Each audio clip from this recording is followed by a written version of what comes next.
Les Champs-Élysées, un jour de semaine comme les autres. Au milieu des voitures, un drôle d'engin roule en direction de la Seine. Au volant, Denis et sa femme. Et ils ne sont pas peu fiers de leur jouet. Ce véhicule de la Seconde Guerre mondiale, c'est un duck, un canard en anglais. Et voilà. Ils sont l'écurie. Il a bien envie de se mouiller les roues, le canard, et puis moi aussi. Et là, on domine. Génial.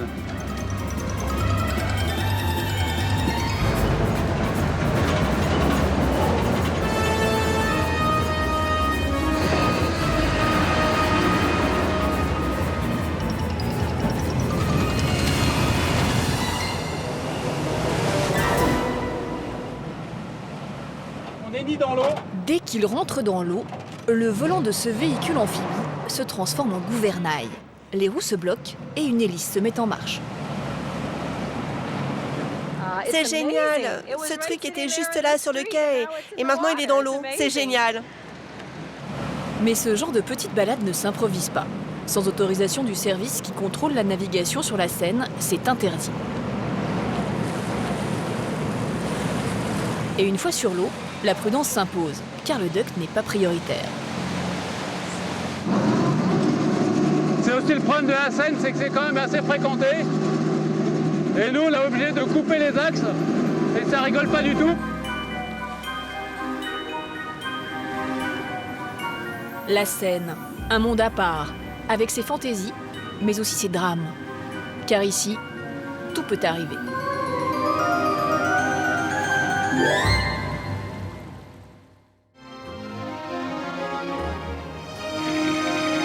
La Seine, escale incontournable du rêve parisien. Avec ses 37 ponts, elle traverse Paris sur 13 km. Chaque année, le fleuve attire plus de 5 millions de touristes qui n'imaginent pas que derrière ce Paris de cartes postales se cache un monde étonnant. Un monde insoupçonné où cohabitent des personnages tous très différents. Stéphanie et Johan, par exemple, eux, travaillent sur la Seine toute l'année. Ah, le principal de la journée pour moi. On est des routiers en fait. On est des routiers mais sur l'eau. Cindy, elle, est spécialiste dans le renflouage des bateaux. Elle va devoir remonter à la surface la péniche de Jeff, qui vient de couler, en plein Paris. Non, mais on n'en prend pas un bateau par l'avant et par l'arrière. Si vous n'auriez pas fait n'importe quoi, on n'en serait pas là. Donc commencez pas à nous N'importe ouvrir là. quoi, je vais vous Ok foutre à l'eau, moi. Mais vous allez me foutre à l'eau de quoi? Vous allez voir. Mais sur la Seine, certains ont aussi la belle vie. Au port des Champs-Élysées, le luxe, pour Jean-Marie, c'est une piscine installée sur sa péniche. Là, l'eau, elle doit être à 25, 26, sans problème. Il y a aussi ceux qui survivent. Sylvain, SDF, s'est aménagé un petit coin bien à lui, dans les entrailles des quais. On est sous le pont, Louis-Philippe, et puis voilà, on rentre chez nous. Voilà, mon colocataire. Parfois, la Seine est le théâtre de drames. Chaque année, 140 personnes sont sauvées de la noyade. Une cinquantaine de corps sont repêchés. Toute l'année, une unité spéciale des forces de police veille sur la Seine et ses habitants. C'est la brigade fluviale. Le Virginie de la brigade fluviale. Elle contrôle tout ce qui se passe sur l'eau, mais aussi sous l'eau.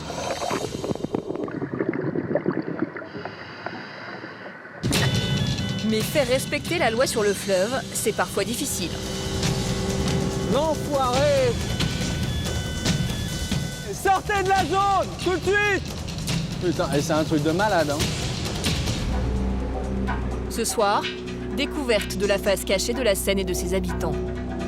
Plongée dans ce que l'on pourrait appeler le 21e arrondissement de Paris.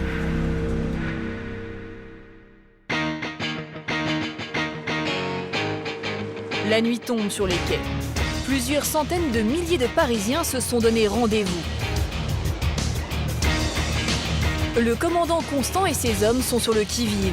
Pour la brigade fluviale, cette soirée est la plus périlleuse de l'année. Nous sommes le 21 juin, c'est la fête de la musique, il est 22h et l'alcool coule déjà à flot. Ce qui nous apporte en premier, c'est la sécurité.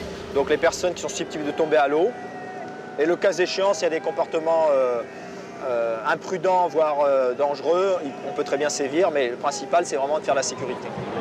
Protéger les fêtards, une mission qui n'est pas sans risque. Certains participants, ivres, jettent toutes sortes de projectiles sur les hors-bords de la police. Une fois par an, les hommes du commandant Constant sortent casque et bouclier, et c'est ce soir. Là, c'est en début de soirée, il est certain qu'à la fin de la soirée, peut-être l'accueil sera moins pacifique, on ne sait pas. La fête bat son plein. Foule, musique, alcool, un cocktail explosif. Point culminant de la soirée, les plongeons dans la Seine, un jeu, presque une tradition. Un saut de 10 mètres. Totalement inconscient du danger, cet adolescent de 16 ans a réussi son pari, échappé à la vigilance de la fluviale et plongé du Pont Neuf. Moi, franchement, j'ai vu des gens sauter. Je ne pouvais pas me dire, je veux le faire, mais je ne l'ai pas fait. Je sais pas, c'est un principe. C'est vraiment dit ces trucs à faire là dans la soirée. On fait de la musique et tout. Après on tease, après on fume. Non, je rigole. Non mais franchement c'était vraiment le truc à faire de sauter, c'était ouf et tout. Moi je préfère avoir des remords que des regrets en fait. Et plus la soirée avance, plus les plongeons se multiplient. Oui, c'est reçu. On y va? Pour Notre-Dame, 5 personnes à l'eau.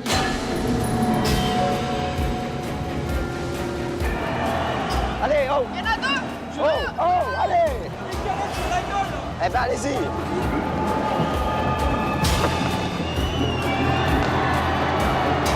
Allez sous le pont, ils sont à rien. Sous le pont, à l'abri des jets de canettes, les policiers s'assurent que les plongeurs sont sains et saufs. Il est où? Là. Allez-y, oh! Alors, c'est bon. Restez là. On veut juste que s'il y en a un qui saute et qui se noie, on va le chercher, mais sinon on les laisse faire. Après ils remontent tout seuls et ils se barrent. Donc de toute façon, et si on envoie des troupes terrestres, elles vont trop au milieu de la foule, c'est pas correct. Ok, c'est bien reçu. Difficile de gérer ces plongeons sauvages. Pourtant, se baigner dans la Seine est formellement interdit. Ceux qui s'y aventurent risquent une amende de 38 € et le passage devant un juge de proximité. Le commandant Constant et ses hommes repartent sous les sifflets d'une foule qui devient hostile. 2 h du matin, un accident vient de se produire. On va aller voir, il y a des pompiers là, c'est les pompiers ça là. Oh, là-bas. Un homme, complètement ivre, a voulu se frayer un chemin dans la foule. Il s'est retrouvé à l'eau. Les pompiers viennent de le sauver de la noyade, in extremis. Attends, je dépose, je reprends. Il est tombé en fait, il a chuté, il a voulu passer derrière une balustrade, une barrière, et il a glissé au niveau du quai, et donc il est tombé à l'eau. Par mesure de précaution, l'homme porte une minerve. Mais apparemment, il ne souffre d'aucune fracture. Et vous les yeux. Alors, 2 bouteilles de vodka, là, tout ça. Depuis quelle heure? Vous avez commencé à quelle heure à boire la vodka, là? Ça va, 5 heures. Conduit à l'hôpital, il s'en sortira sain et sauf, mais avec une belle frayeur. Ce soir-là, aucun autre accident ne se produira. La brigade fluviale a plus d'1 siècle d'existence. Mais lors de sa création en 1900, les équipements sont sommaires. De simples barques pour faire des rondes sur la Seine et des scaphandres pour plonger.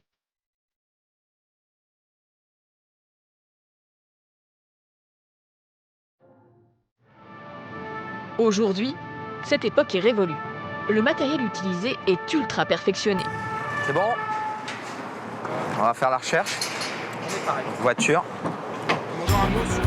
L'une des missions de la brigade fluviale, c'est le contrôle des fonds marins de la Seine, car on trouve de tout dans les eaux boueuses du fleuve.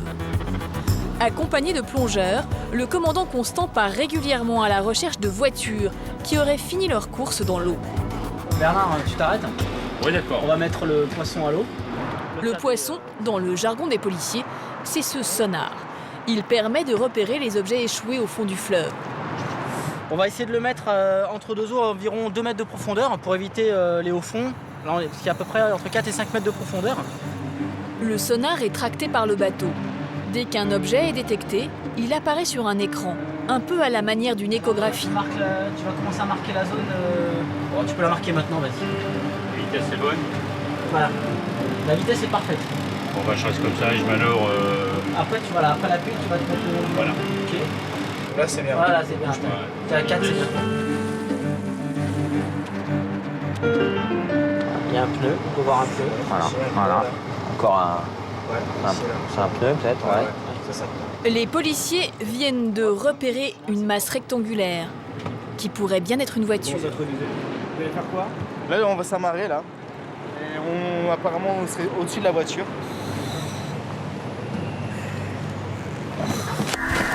Quand les plongeurs se mettent à l'eau, c'est toujours l'inconnu. Dans la Seine, le champ de vision est limité, pas plus d'1 mètre. Au-delà, on ne voit plus rien. L'eau est troublée par des milliers de particules de gravier et de sable que charrie le fleuve depuis sa source. Sous l'eau, Yann repère d'abord un vélo. Puis il tombe sur une improbable tour Eiffel souvenir, perdue par 5 mètres de fond.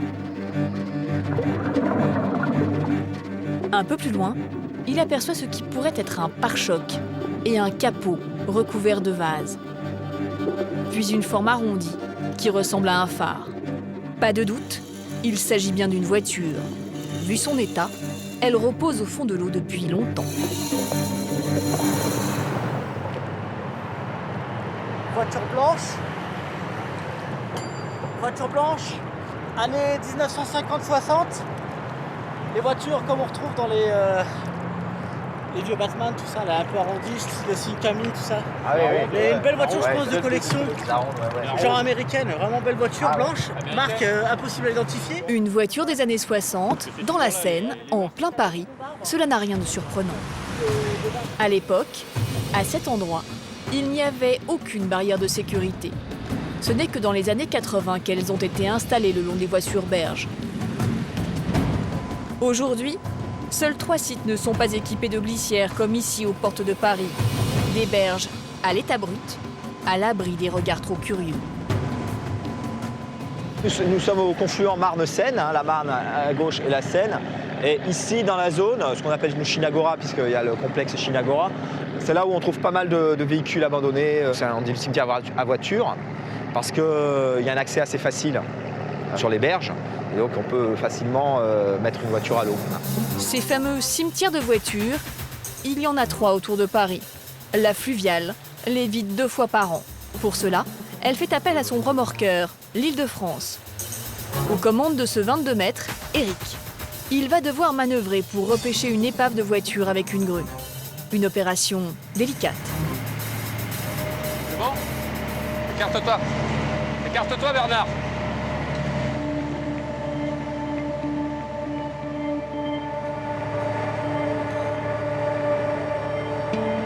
C'est que tu vas t'écarter tout doucement. Et moi, en tirant dessus, on va essayer de la remettre sur les 4 roues. D'accord? Approche-toi du quai, Eric! Approche-toi du quai!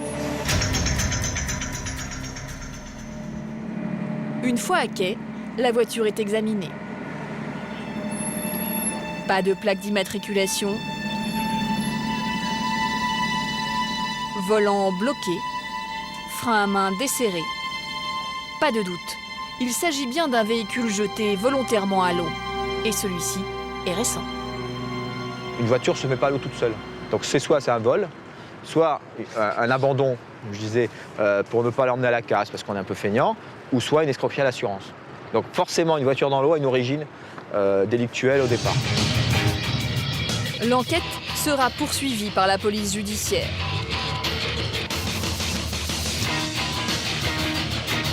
Deux roues, voiture, en 2010, près de 40 véhicules ont été repêchés dans la Seine.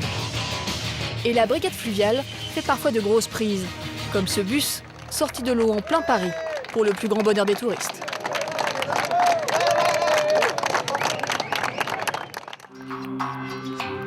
Sur la Seine, le trafic est intense. Chaque année, 20 millions de tonnes de marchandises transitent par la capitale. Sable, containers, matériaux de construction sont transportés par péniche. Johan et Stéphanie font partie de la grande famille des mariniers.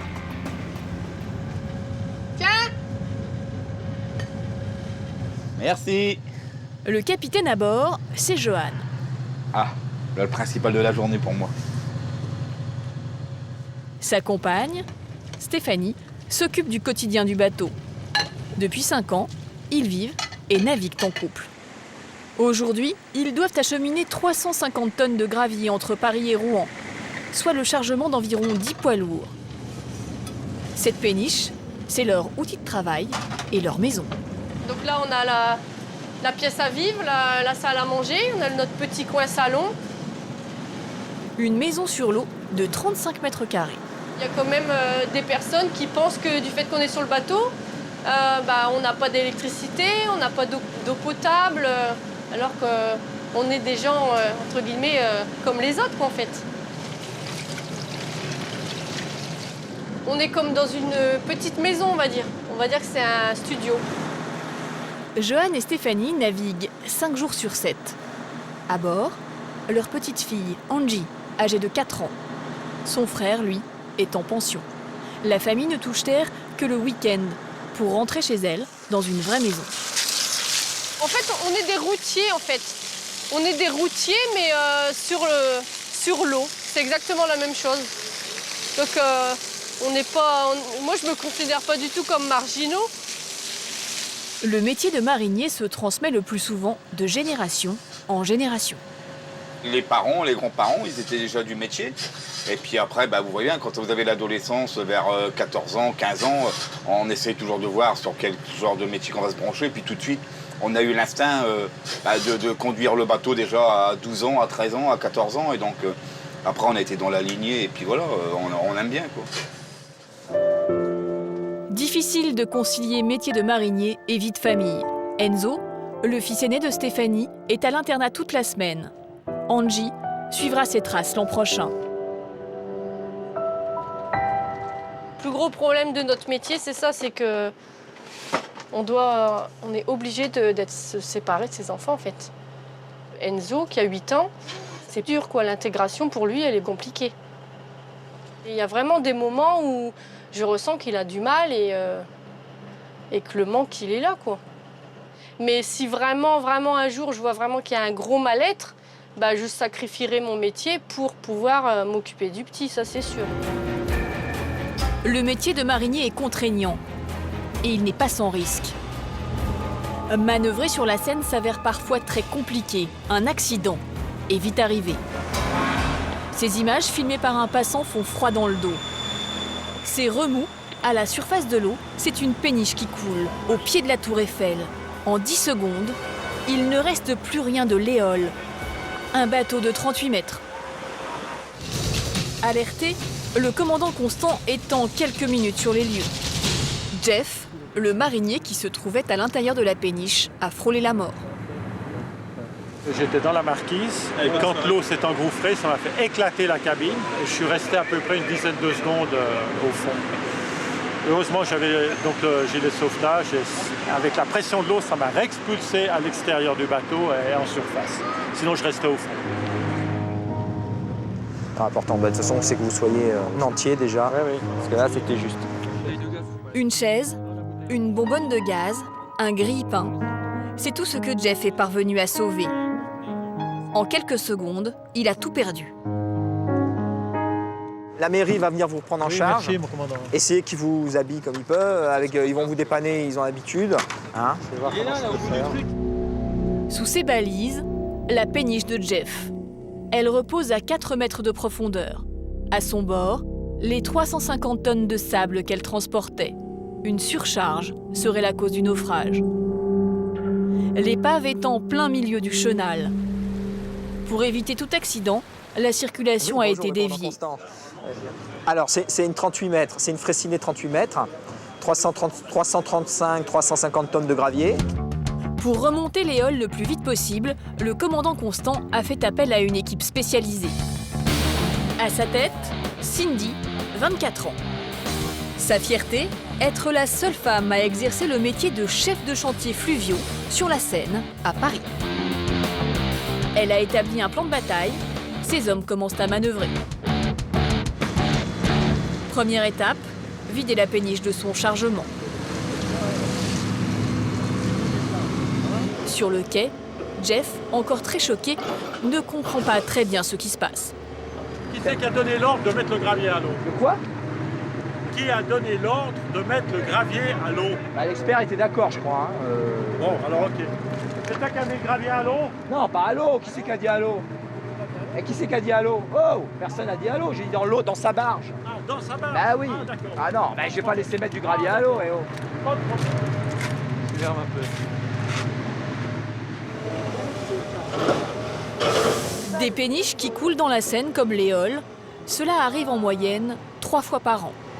Là, c'est une bouée de marquage parce qu'il y a un bateau qui a coulé au début du mois de avril, qui a percuté le pont national et qui ensuite, vu qu'il y avait une voie d'eau, il a coulé. Il faut savoir que la coque d'une péniche fait 3-4 mm d'épaisseur. Hein. C'est très résistant à la pression, mais c'est pas résistant au choc, c'est pas prévu pour. Voilà. Et dès que ça rencontre un obstacle, le bateau est éventré, ou si c'est des plaques qui sont rivetées, il peut y avoir une séparation des plaques et le bateau va couler. Au pied de la tour Eiffel, l'équipe de Cindy s'active encore. Après plus de 6 heures de travail, le sable est enfin dégagé. On va préparer les ponts et on va se mettre en place là-bas. Il faut maintenant vider l'eau contenue dans la cale. Faut savoir si ça a monté. Pas à la vue pour l'instant. Bon, ça pompe, mais bon, pour l'instant, non, pas visible. Ouais, c'est bien reçu, merci. Cindy est inquiète. La péniche ne remonte pas à la surface. Il y a un problème. T'avais vérifié le devant quand même du bateau? Ouais, là où il y a les chaînes. Il n'y avait pas de trou ou quoi que ce soit. Si, là où il y a les chaînes, ça fuit à mort. Ah ouais? Bah, on y descend quoi, mais doucement. Hein. Pour aller plus vite, une seconde pompe est installée, mais Cindy sait maintenant que l'opération va durer une bonne partie de la nuit. Il est minuit et demi. 2 heures, 2 heures et demie, grand maxi. On va mettre des mots au courant quand dès que ça bouge. Hein.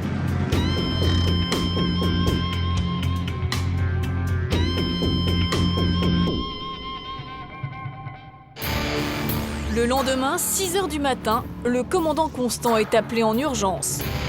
La péniche est sur le point d'être sortie de l'eau. On a été appelé pour dire qu'ils avaient réussi à soulever le nez. Hein. Là, on vient voir. Cindy et ses hommes, eux, n'ont pas dormi. Bah, il a fait froid, quoi. Enfin, moi, j'ai eu froid cette nuit. Ah, il fait... Mais il est sorti plus facilement qu'on aurait cru, en fait. Pour mettre entièrement la péniche hors d'eau, l'équipe de renflouage a fait venir un dock flottant. Elle doit maintenant hisser l'éole sur cette plateforme, à l'aide de plusieurs câbles. Une fausse manœuvre, et le bateau peut se briser en deux. Tout le poids, il est en bas. Là, ça va tenir. Mais là-bas, si ça casse, c'est vraiment la catastrophe. Voilà. De son côté, Jeff est inquiet. Il est persuadé que Cindy s'y prend mal. Ça ne marchera pas. On ne lève pas un bateau de l'avant à l'arrière, 40 mètres en portée, ça ne se fait pas. Non, mais on n'en prend pas un bateau par l'avant et par l'arrière. Si vous n'auriez pas fait n'importe quoi, on n'en serait pas là, donc commencez pas à l'ouvrir là. N'importe quoi, je vais vous foutre à l'eau, moi. Mais vous allez me foutre à l'eau de quoi? Vous allez voir. Si vous n'aurez pas fait Prenez ça, pas on les serait gens pas pour là, des ok? cons. Vous êtes pas araignée comme moi, je suis boulangère, donc vous n'avez pas de conseils à dire, ok? Non, mais c'est clair, vous êtes pas araignée comme moi, je suis boulangère. Ouais, je vous le dis. Vous inquiétez pas. Vous allez voir. Vous êtes mandaté par l'expert, vous n'avez rien à dire. Ils sont trop du cul, l'expert. On le connaît. Comment vous jugez les gens? Mais alors? Pour l'instant, si vous n'aurez pas fait d'erreur, on ne serait pas là. Ok? Arrêtez de parler. Moi, je vous laisse faire. Hein. Ah non, mais moi, je fais rien. Moi, je suis spectateur des experts. Je regarde, je sais comment était mon bateau quand il a plongé. Ça... Maintenant, je vais voir. Parce que s'il y a eu donc une forçage, des contraintes sur le bateau, tout droit réservé.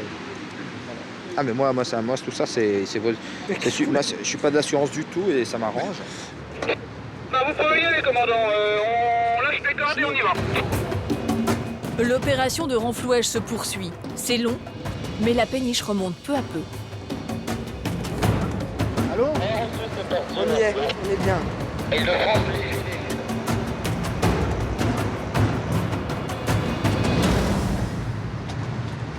Et lorsqu'il aperçoit l'éole hors de l'eau, Jeff, le marinier, réalise qu'il a tout perdu. J'ai des choses à l'intérieur, donc des ouvrages,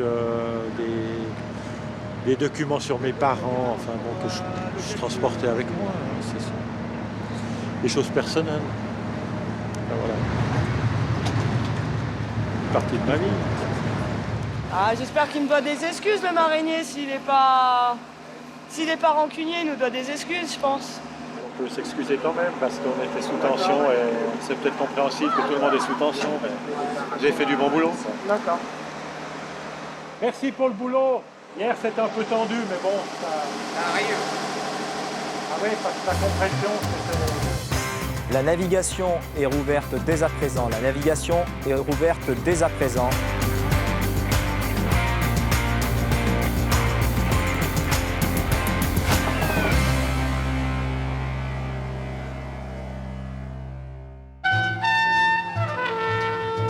Si les quais de Seine font le charme de la capitale, certains d'entre eux ont un statut particulier.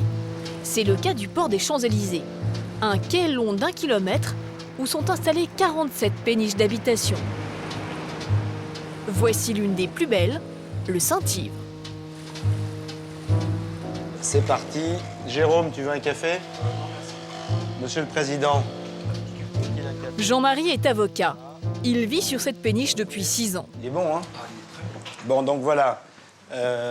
Donc nous sommes sur une péniche qui a été achetée, qui était une péniche de sable, transport de sable ou d'autres matériaux, qui a été totalement curée, vidée comme une coque de noix, et qui a été totalement réinstallée.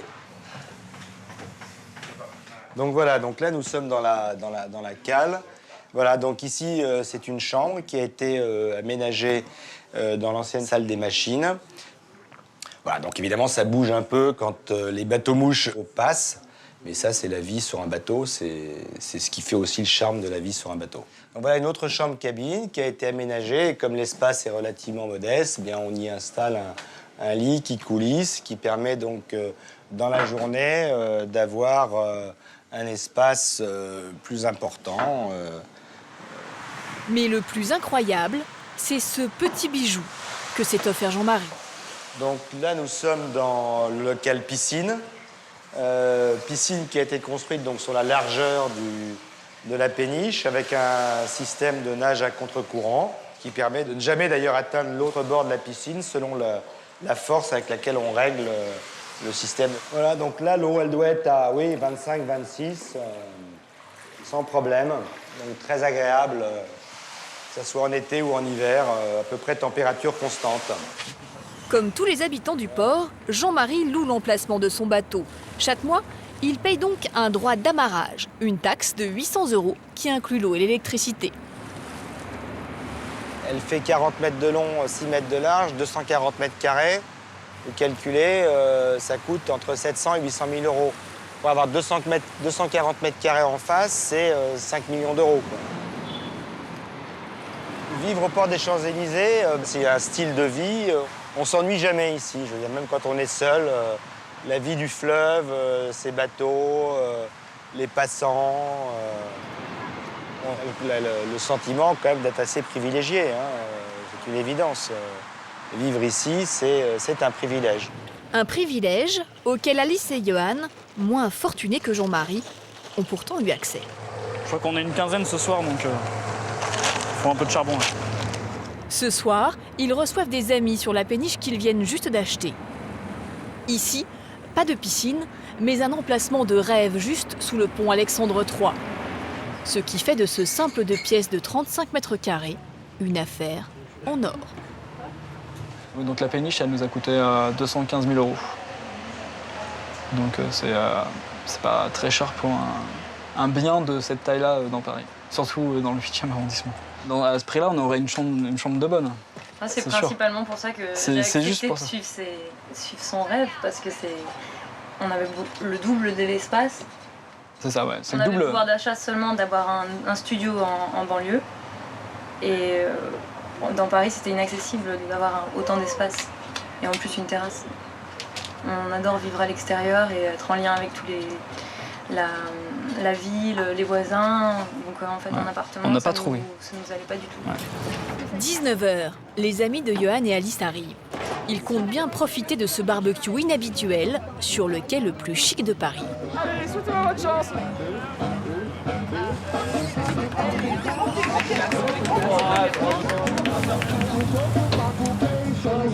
C'est sûr trouve que le cadre est super sympa et vivre en plein milieu de Paris avec la vue qu'on a ici, la Tour Eiffel derrière. Mais au niveau confort, je sais vraiment pas si je pourrais. Ça tangue, voilà. Moi, tu mets dans un ascenseur de grand magasin, déjà je suis très très mal. Donc là, non mais ça va. D'ailleurs, deux des invités préfèrent rester sur le quai. Elles ont le mal de mer. Moi perso, beaucoup d'avantages, mais pas mal d'inconvénients aussi, j'imagine. Il y a des inconvénients. Lesquels, par exemple le froid l'hiver, la chaleur l'été. Il fait pas froid l'hiver. Les moustiques peut-être, au bord de fleuves, comme sur de fleuve. Je suppose. Hein.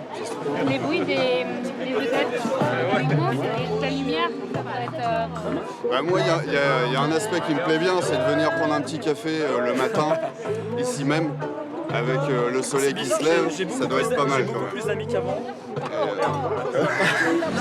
Mais vivre au port des Champs-Élysées ne présente pas que des avantages.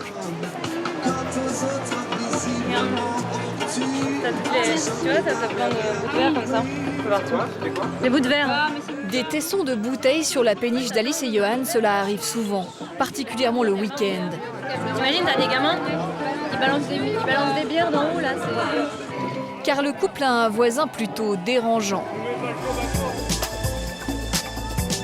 Juste en face de la péniche, au bout de ce tapis rose, l'une des boîtes de nuit les plus prisées de la capitale. L'établissement s'est installé sous le pont Alexandre III, au beau milieu du port des Champs-Élysées. Dès que la nuit tombe, c'est l'agitation. Dans quelques minutes, des centaines de clubbers débarqueront au showcase. 2000 mètres carrés de hangars à bateaux, vieux d'un siècle, transformés en dance floor.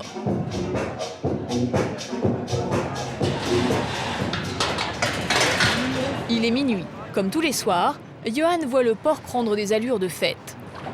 Un défilé de jeunes filles sur leurs 31 et d'hommes élégants. Chaque week-end, plus d'1 millier de jeunes envahissent le quai. Ça fait du bruit. Le problème, c'est que ça fait du bruit jusqu'à 6 h du matin. À cette heure-là, les gens, ils arrivent, donc ils sont pas encore trop alcoolisés et pas trop drogués. Mais vers 3 h du matin, ils sortent tous dehors fumer leurs cigarettes. Et là, c'est des cris, c'est les gens qui braillent.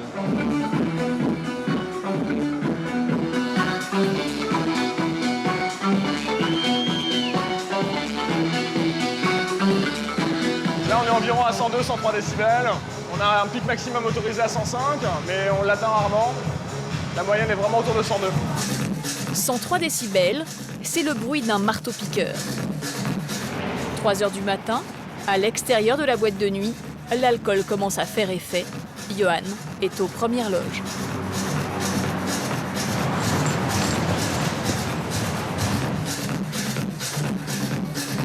Justement, certains jeunes un peu trop éméchés et inconscients du danger sont en train d'escalader le pont Alexandre III au risque de tomber à l'eau.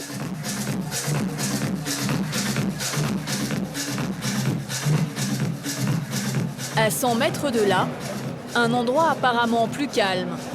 Mais loin du regard des vigiles, la situation peut vite dégénérer. C'est ici où tous les gens qui sont complètement sous, ils viennent se bagarrer en fait. Ça c'est déjà arrivé. Hein. Il y a déjà eu des traces de sang sur le trottoir ici, là, à côté des péniches. Ah, ils se sont mis la tête les gars. Hein. Devant la boîte, la sécurité est aux prises avec un client visiblement ivre. Ça arrive tous les soirs. Enfin, tous les soirs où c'est ouvert. Johan le sait, cette nuit, comme tous les week-ends, il trouvera difficilement le sommeil. À l'aube, sur le port des Champs-Élysées, il est l'heure, pour lui, de se lever. Pas de chance pour Johan, il travaille le dimanche.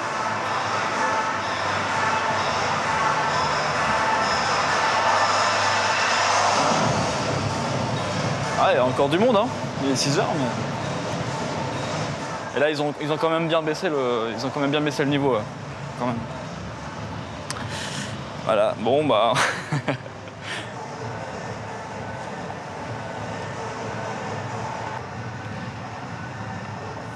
Il y a des vers dans les pots de fleurs. Ils servent de poubelle en fait. Donc c'est quand même dangereux. Hein, parce qu'il y a pas mal d'enfants qui se promènent sur le quai. Puis les pneus de voiture aussi.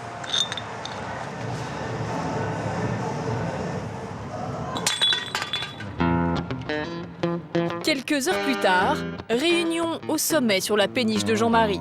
Souvenez-vous, l'homme qui a fait construire une piscine sur son bateau. Comme lui, les habitants du port n'en peuvent plus. Je vais vous dire franchement, ça nous gâche la vie. Voilà ce que ça fait. Ça nous donne pas forcément envie de partir, mais ça nous gâche le plaisir de vivre ici. Bon, moi je suis témoin, je suis un peu plus éloigné du showcase, je suis pas trop gêné par les nuisances sonores, mais par contre, les gens viennent, montent sur le bateau, les rats se gavent, on a une recrudescence des rats depuis que le showcase est installé. Mettre un établissement comme le showcase ou d'autres boîtes de nuit le long de la Seine, je trouve que c'est une aberration complète. Et cela ne va pas s'arranger. En 2013, une autre boîte de nuit devrait ouvrir, juste de l'autre côté du pont Alexandre III.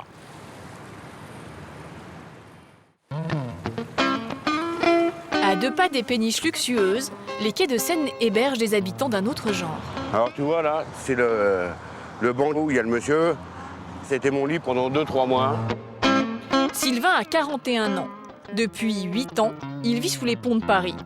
Après plusieurs déceptions amoureuses et quelques erreurs de jeunesse, sa vie a basculé.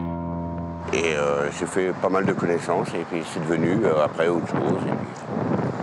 Aujourd'hui, Sylvain est l'un des plus anciens SDF vivant sur les quais de Seine. Ne me dites pas que vous dormez là quand même. Ah non. Non, mais parce que moi j'ai dormi là, c'est pour ça, enfin un peu plus loin. Non mais bon appétit à vous. Ici, l'ambiance est particulière, différente de celle de la rue. Une communauté où tout le monde se connaît et se soutient. Alors là, c'est Capitaine. Je sais pas s'il est là. Capitaine! Capitaine! Capitaine, c'est ainsi que se fait appeler ce SDF de 50 ans. Après le décès de sa compagne, il a perdu pied et s'est retrouvé à la rue. Aujourd'hui, il squatte cet ancien entrepôt maritime dissimulé dans l'enceinte des quais.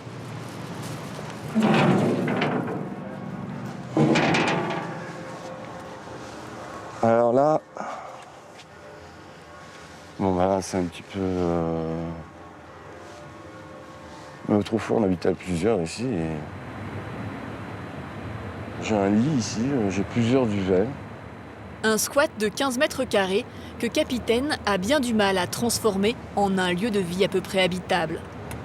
L'hiver, j'ai un petit chauffage à pétrole, je le mets ici. Et ça me coûte à peu près, par mois, ça me coûte 140 € de chauffage. Je faisais la cuisine, j'ai une bouteille de gaz. Mais là, maintenant, c'est un petit peu à l'abandon, je cuisine plus depuis longtemps et tout. Ouais. Sylvain, lui, habite sur le quai d'en face, en plein cœur du 1er arrondissement de Paris. Une adresse prestigieuse et un vrai 3 pièces que l'on n'imagine pas trouver sous les ponts. Cet appartement est bien loin des standards du quartier, mais Sylvain n'y risque rien. La mairie de Paris tolère sa présence depuis plusieurs années. Mon colocataire, Marco, qui est un super ami et que nous vivons ensemble, voilà. Donc là, voilà, tu as l'entrée. Après, tu as la salle de bain. Ah. Salle de bain, toilette. On va la chercher, l'eau. Nous allons la chercher. L'eau est fournie par le responsable d'un chantier voisin qui les autorise à puiser dans ses réserves. Tu as la cuisine. Tu as la cuisine où on a nos assiettes, enfin tout ce qu'il faut pour manger. On a notre petit salon. Là, tu as le salon. Voilà. Après, tu as la chambre à Marco. Tu as la chambre à Marco, voilà. Et après, tu as ma chambre. Ma chambre qui est avec quelques placards, et puis voilà. Tu vois, on a un petit radiateur qui nous sert l'hiver. Juste pour la nuit, c'est tout. Voilà. Non, mais on n'a pas besoin d'énormément de chaleur. La porte fermée, tout, c'est... Tu sais, l'habitude de la rue, après, tu apprends à ne plus avoir froid, quoi. Mais non, nous, ça va, c'est bon. Et puis, c'est un ancien. Marco est arrivé ici il y a 23 ans. À l'époque, l'endroit était inhabité. Bon, il nous a donné l'autorisation de l'aménager, puis de l'entretenir proprement. Sur les quais, la vie des SDF est rude et les bons plans sont rares. Alors, quand l'un d'entre eux décède, un autre prend sa place. C'est ce qu'a fait Sylvain à la mort du précédent colocataire de Marco. J'adore faire la petite cuisine, notre petite cuisine pour nous deux. Ça nous fait du bien, et puis au moins on sait autre chose de choses et qui tient au corps. Doucement. Marco, on devient donc la personne que l'on a imaginée. Pour survivre, les deux amis font la manche. Si Marco reste près de la Seine, Sylvain, lui, préfère remonter dans la rue. C'est à quelques mètres seulement de sa maison qu'il commence ce qu'il appelle sa journée de travail. Je vais à mon petit coin habituel et puis je vais faire ma petite manche habituelle au bureau. Je vais faire la pute, je vais commander. Sylvain s'installe tous les jours à Saint-Paul, dans le quartier très touristique du Marais. Ici, tout le monde le connaît. Bonjour. Et vous, les vacances, les filles? C'était bien. Bon, Oh! Tu dragues? Oh non, c'est trop jeune pour moi, ça. C'est trop jeune pour moi, ça. Merci, tiens. Aujourd'hui, je suis entre 40 et 50 euros. Ça rentre dans les fouilles, ça rentre dans les fouilles. Hop là, allez. Allons, stop. Comme Sylvain, une centaine de SDF vivent sur les quais. Ils sont aussi nombreux en hiver qu'en été. Certains se contentent d'une tente, d'autres d'un simple matelas. La BAPSA, la brigade d'assistance aux personnes sans abri, s'assure qu'ils ne courent aucun danger. Elle intervient dans le centre de Paris et sur les quais. Bonjour messieurs. Oh bah Dominique est pas là c'est le moment de la sieste. Moment de la sieste. Ça va vous avez tout, vous avez quoi manger? C'est bon, vous débrouillez bien ici hein? Pas de problème. Il y en a un ou deux qui paraît pas en excellent état, mais bon, ils veulent pas grand-chose. Ils veulent qu'on les laisse en paix. Le capitaine Noulet fait sa ronde. Pas question pour lui d'emmener qui que ce soit dans un centre d'hébergement. En été, les SDF préfèrent passer la nuit sur les quais. Ce n'est qu'en hiver qu'ils acceptent éventuellement de les quitter. Il y a une liberté individuelle des personnes, on ne pourra jamais les prendre, sauf bien évidemment si les personnes sont dans un état physique très délabré et où il y a un danger pour eux. Là, on peut à la limite les prendre dans les hôpitaux, mais s'ils ne veulent pas, on ne les forcera jamais. Vous avez besoin de quelque chose? De l'argent? Monnaie. Les moindres recoins des quais de Seine sont utilisés par les SDF. Certains passent la journée à l'abri des regards, comme ici, près du Louvre, sous le pont du Carrousel. Il y en a parfois qui peuvent être dans les alcôves. Je sais pas si... Voilà, regardez, derrière, la Seine et l'eau. Ces grands renfoncements creusés sous le pont, ce sont les anciens guichets du Louvre. Ici, à l'origine, les bateliers devaient s'acquitter d'un droit de passage pour traverser Paris par la Seine.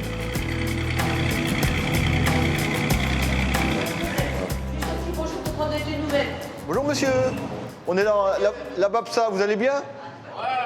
Ça va? Besoin de rien, tranquille? Oh, je suis tranquille. Tranquille? Tu fais attention à pas tomber devant, hein, parce que t'as l'eau devant. Hein. Voilà. T'as ce qu'il faut pour manger et tout? C'est bon, on te laisse. Il y en a qui sont dans la rue, qui ont moins à manger que moi. Voilà, ben c'est bien alors. Bon appétit à toi. Allez, bon courage, on reste à côté.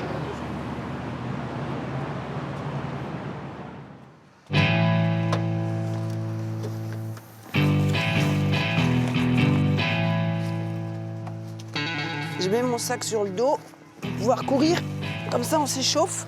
On y allait. Elisabeth, 48 ans, et son fils de 16 ans, Thibaut, sont particulièrement motivés ce matin. Ces deux fous de sport vont prendre le départ d'une course inhabituelle. Ah, dis donc, il y a du courant. On va être aidés. Ah, voilà. Mère et fils vont disputer l'aquathlon de Paris. Ils vont devoir courir 1,5 km sur les quais et nager 150 mètres dans la Seine. Viens, on va voir l'eau. Waouh. Oh, il y a des algues. Allez, on va tester l'eau. Bon, elle est quand même propre. Ouh, ouais, ça glisse. Elle est super chaude. Voilà, mais c'est parce qu'elle court pas beaucoup aussi, là. Mais bon, ça va. Bon, les algues, c'est pas grave. Il y a quand même des gens pas très sympas qui ont jeté des paquets de clopes et puis un sac plastique pour les poissons, c'est pas bien. Mais elle est quand même propre, hein. On n'a pas à se plaindre. Depuis 20 ans, la qualité de l'eau du fleuve a été considérablement améliorée. Stations d'épuration, campagnes de sensibilisation pour lutter contre la pollution. Depuis 1989, les pouvoirs publics y autorisent même la baignade à titre exceptionnel lors de ce genre de compétition. Elisabeth et Thibaut portent un bonnet blanc. Ils se jettent à l'eau, bien décidés à gagner, comme les 70 autres concurrents.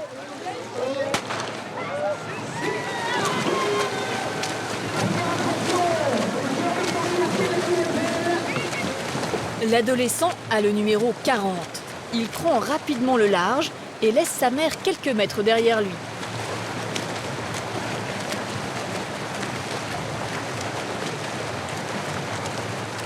Les 150 mètres de nage terminés, Elisabeth doit faire vite.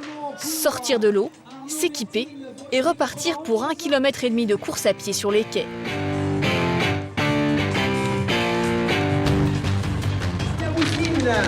Alain Villimort qui passe comme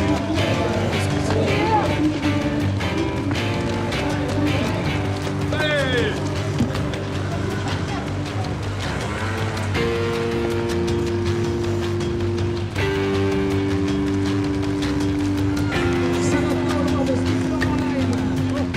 Lorsqu'Elisabeth passe enfin la ligne d'arrivée, Thibaut a terminé l'épreuve depuis longtemps.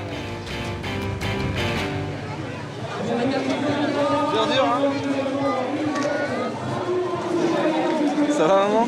Ça va trop vite. Sur 1,5 km, ça va trop vite. Ah putain, pardon. Oh, ça fait du bien. Ah, c'est agréable. Oui, j'ai vu. J'étais en train de partir, il est arrivé. Il avait fait le pari, il m'a dit il arrive avant que tu sortes de l'eau.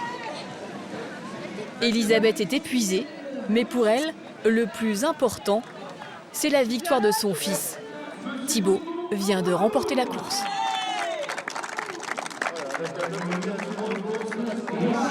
C'est bien d'être première édition de l'Aquathlon de Paris, premier sur le premier podium.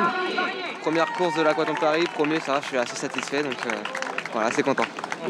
Ah, tu m'as piqué, merci, merci. Nous sommes le 14 juillet. Dans quelques heures, le plus grand feu d'artifice de France sera tiré au-dessus de la Seine. 700 000 spectateurs sont attendus. Ce soir, feu d'artifice. Apparemment, il ne pleuvra pas, donc ça va se passer. Cet après-midi, ils ont mis les pétards en place. Ce soir, les hommes de la brigade fluviale devront sécuriser le périmètre autour de l'installation pyrotechnique. Elle se situe sur le pont d'Iéna, juste au pied de la tour Eiffel. Donc évidemment, personne ne rentre dans le dispositif. Eric et Fanny seront à l'endroit le plus sensible, le secteur du pont, d'où 30 000 explosifs vont être mis à feu. De quoi souffler un quartier entier. 9h, on se rapproche de l'heure fatidique.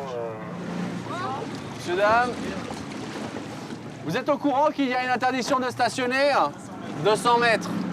Et vous pensez qu'il y a 200 mètres là? On s'est renseigné auprès des deux capitaines. Ils ont dit que c'était à partir d'ici. Vous pouvez pas rester ici, je suis désolé. Ah c'est sûr, ils ont une place idéale. Aucun bateau ne doit stationner à moins de 200 mètres. Le feu d'artifice est tiré dans 2 heures. La Seine est déjà envahie par une centaine de petites embarcations. Virage à droite. Désormais, interdiction absolue pour tous les bateaux de naviguer. Faites demi-tour, vous pouvez pas monter là. Non, c'est bien, on voulait se mettre à course. Négatif. Vous faites demi-tour, vous êtes obligé d'aller plus bas. Depuis 22 heures, vous avez plus le droit de naviguer. Ils insistent. Et il y a pas moi.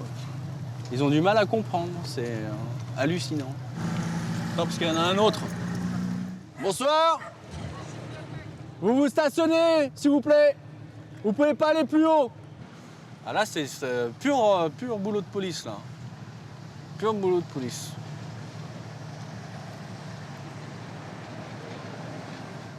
C'est dur, hein. Dès qu'il y a des interdictions, c'est dur de faire respecter les gens, hein, aux interdictions. Parce que les gens veulent être au plus près du tir. Donc en fait, ils sont prêts à mettre leur vie en danger pour voir un feu d'artifice, quoi. C'est qui ça? On s'accroche! Eric n'en croit pas ses yeux. Il vient de repérer un petit hors-bord qui navigue sous le pont d'Iéna. Dans quelques instants, 16 fusées par seconde seront tirées. C'est qui? En cas de problème avec le feu d'artifice, les passagers de l'embarcation risquent d'être gravement brûlés.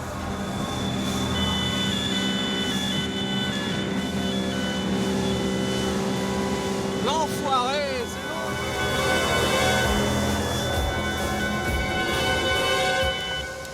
S'il vous plaît! S'il vous plaît, sortez de la zone, tout de suite! Il y a une interdiction de naviguer! C'est non! Faites demi-tour! Putain, et c'est un truc de malade, hein. Ils vont où, là? S'il vous plaît! Stoppez! Arrêtez-vous!